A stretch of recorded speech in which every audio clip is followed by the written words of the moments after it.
안녕하세요. 공공정책을 빠르고 알기 쉽게 전해드리는 정책알림이입니다. 오늘은 경찰청 2022년 1월 11일 브리핑 자료를 바탕으로 개정된 도로교통법에 대해서 알려드리겠습니다.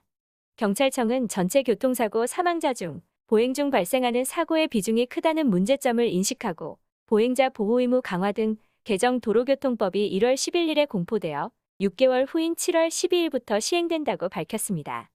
보행자 우선도로 제도 도입.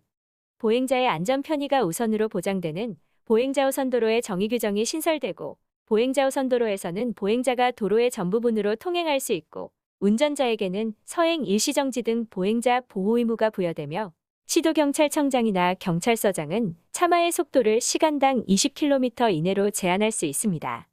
도로 외의 곳을 통행하는 운전자에게 보행자 보호 의무 부여.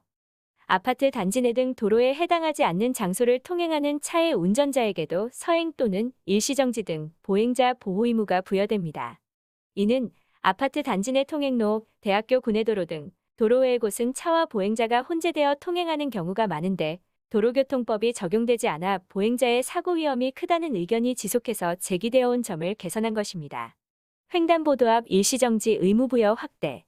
모든 차의 운전자는 보행자가 횡단보도를 통행하고 있을 때는 물론 통행하려고 하는 때에도 일시정지하도록 의무화합니다.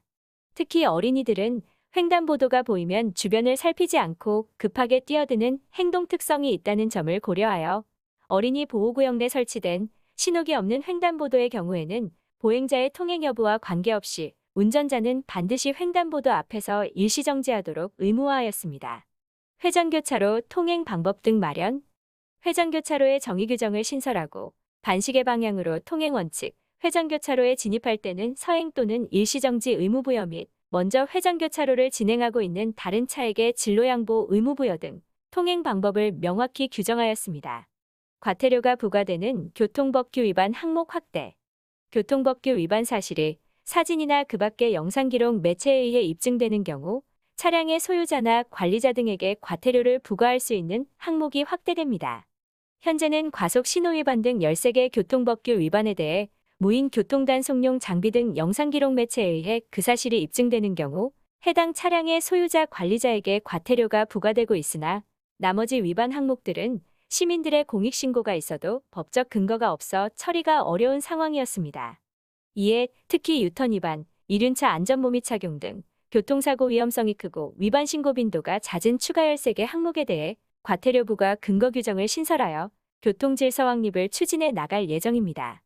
과태료 위반 항목은 기존 항목과 이번 개정으로 새롭게 추가되는 항목이 다음과 같습니다. 이상 경찰청 개정 도로교통법에 대해서 알려드렸습니다. 이 영상이 유익하셨다면 구독, 좋아요 부탁드리겠습니다. 이상 정책 알림이었습니다.